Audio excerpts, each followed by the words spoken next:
In today's video, I'd like to talk about the ultimate rhetorical question, one that's been asked millions and millions of times over the centuries. What does it profit a man if he gains the whole world but loses his own soul? It's not only a profound question in and of itself, but the biblical meaning behind this question goes much deeper than we might suspect, from portending the final Antichrist to serving as a stern warning to each and every one of us. To better explain what that warning is, we need to first make a slight detour. I'd like to take you back to the early 1980s and reference a movie that was the epitome of a man desiring the entire world and everything in it, only to lose his own soul in the end. That movie was from 1983, nearly 40 years ago now, and called Scarface. Now, if you haven't seen this movie, I certainly do not recommend that you do so. It's extremely violent and certainly not Christian in the slightest. There are, however, a couple of scenes in the movie that bring home the danger of what's commonly referred to as wanting it all. That is, a desire for all the things that this world has to offer: the money, the possessions, the fame, and the power. In the film, the character Tony Montana is played by Al Pacino. Tony Montana is a young, brash, violent thug with a ton of ambition to get everything he wants in life and to do whatever is necessary to get it.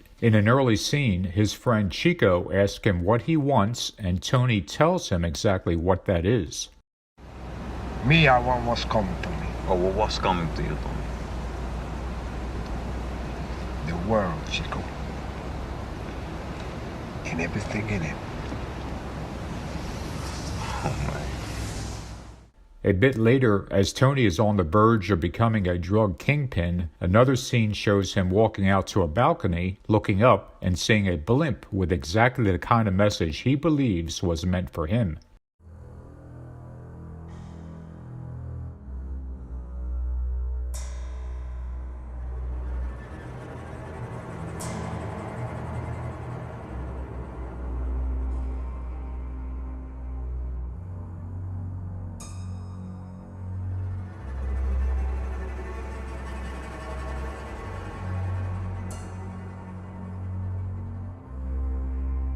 In the movie, Tony Montana did indeed get everything he wanted: the money, the fancy cars, the big house, the jewelry, the woman he desired, and the power and control over other people. In the end, though, he died in a hail of gunfire, a pathetically lost and evil man meeting a fiery end. Had Tony Montana been a real person, he wouldn't have just lost his life. He would have lost his soul as well. And for no other reason than because he so desperately craved the things of this world. Ironically, a few years later, Al Pacino would portray Satan himself in the movie The Devil's Advocate. On that note, let's talk about a few verses related to this idea of gaining the whole world but losing one's own soul. In the 4th chapter of Matthew, we read a story that we know well, that Jesus had fasted for 40 days and nights. Shortly thereafter, Satan came to tempt Jesus, first by challenging him that if he was really the Son of God, he could turn the stones into bread. Satan, of course, already knew that Jesus was the Son of God, but was trying to tempt Jesus into proving it. Jesus simply rebuked him, saying, "It is written, man shall not live by bread alone, but by every word that proceedeth out of the mouth of God." Then Satan took Jesus up to the pinnacle of the temple and again mocked him, saying that if he was really the Son of God, he could throw himself down and the angels would protect him from even hurting his foot against a stone. Jesus again quickly rebuked him, saying, "Thou shalt not tempt the Lord thy God." Finally, in one last ultimate temptation, Satan led Jesus up to the highest mountain and offered him all the kingdoms of the world if he would only worship him. See if you can notice what Jesus didn't say in response to Satan's offer. Here's the verse.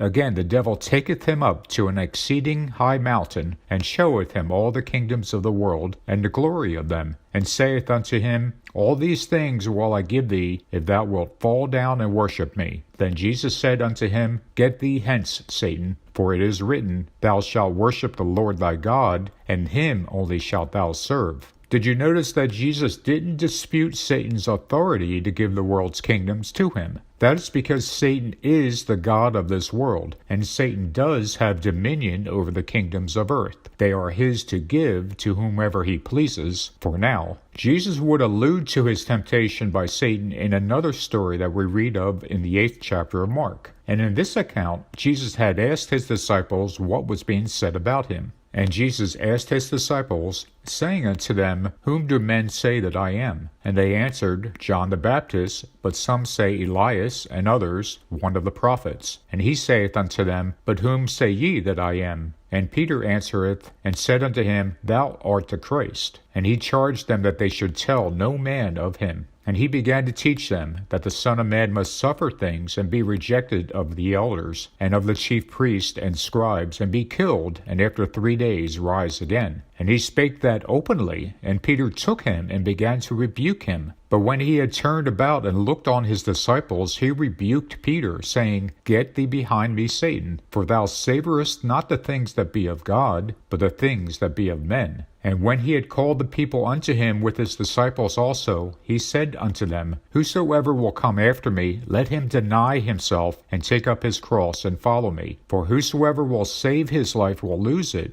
but whosoever shall lose his life for my sake and the gospel's, the same shall save it. For what shall it profit a man if he shall gain the whole world and lose his own soul? Or what shall a man give in exchange for his soul? In the first story, we saw Jesus rebuking Satan when Satan offered him the whole world in exchange for his worship. In this story, we have Jesus rebuking Satan for not valuing the things of God, but instead choosing the things of men. However, Jesus connects these two different stories by asking his disciples, What shall profit a man if he should gain the whole world, but lose his own soul? He is alluding to his own temptation by Satan when he was offered the entire world in exchange for worshiping Satan. Just as importantly, Jesus is specifically referring to someone with what he said. Let's take a closer look at this verse. For what shall it profit a man if he gains the whole world, but loses his own soul? What man could Jesus be talking about? Indeed, there is only one person in the Bible that could legitimately be described as gaining the whole world before losing his own soul. That person is the Antichrist. While Jesus rebuked Satan's offer of gaining the entire world in exchange for worshiping him, the Antichrist will accept it. For the Antichrist, it is all about the things of this world. The Antichrist is prophesied to be in a position where all nations will bow down to him. He will have power over all kindreds and tongues and nations, and all that dwell upon the earth shall worship him. He will also, as the Bible states, eventually be tossed into the lake of fire, ending his reign of terror once and for all. A pathetically evil man meeting his fiery end. For what shall it profit a man if he shall gain the whole world and lose his own soul? That verse is not only speaking of the one man who does gain the whole world, the Antichrist, but it's also a message for us in our own smaller, more individual worlds. It's a message that our wanting the things of this world is wrought with danger. Our desire for the new car, the bigger house, the lucrative job, the money, the fame, the power, and everything else that goes along with those things, all lie on the road that leads to perdition. Those are all things that, in our own little world, seem to be so important. But are they really?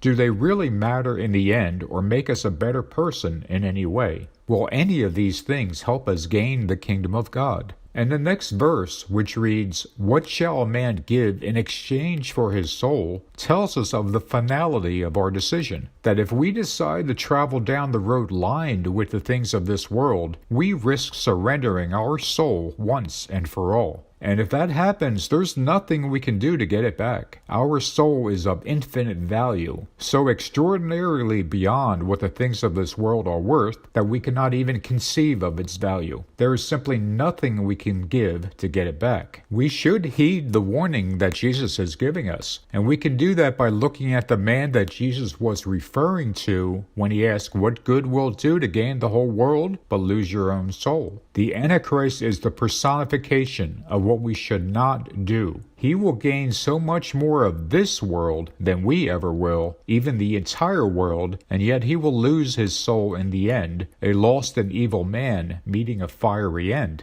How much more, then, will our gaining just a few things in our own small little world be even more of a tragedy if we lose our souls in the end? Will our chasing all that money and all those possessions really be worth it in the end? The message for us is that we shouldn't be distracted by the temptations of this world, for while each and every one of them calls out to us to chase them, in the end, the cost is more than we could ever imagine. Chasing after the things of this world will cost us something of infinite value, our own souls.